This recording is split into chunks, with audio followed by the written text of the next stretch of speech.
एक prevent risk score म्हणून आता लेटेस्ट आलेले आहेत.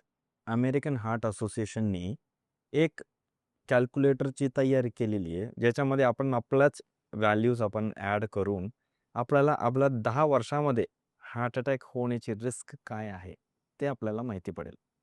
त्याच्यामध्ये ही बरीच गोष्ट आहे. एक तर HbA1c.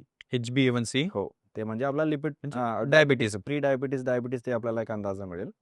Blood pressure blood pressure, हे एक आहे.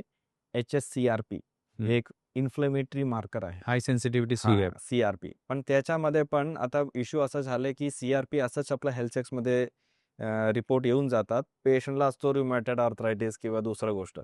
हे HSCRPचं महत्त्व तेव्हाच आहे, जर पेशंटला दुसरं नोन फॅक्टर्स काहीच नाहीये टू इन्क्रीज दी HSCRP, तरच ते आपण व्हॅल्यू काढू रिलेव्हंट. शकतो. क्रिएटिनिन आपली.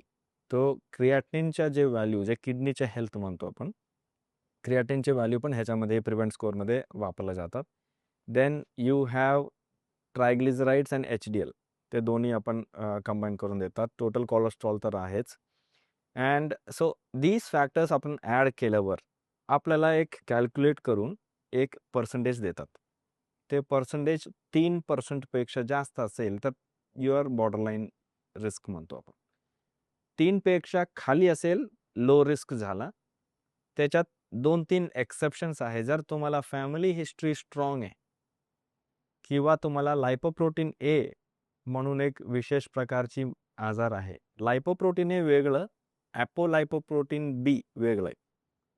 दोघांचं नाव ऑलमोस्ट सिमिलर आहे, पण लाइपोप्रोटीन एक असा पदार्थ आहे, जे सगळं रिपोर्ट जरी नॉर्मल असेल, तर फक्त हे ॲबनॉर्मल असेल, तर तुम्हाला हार्ट अटॅकची रिस्क वाढतो.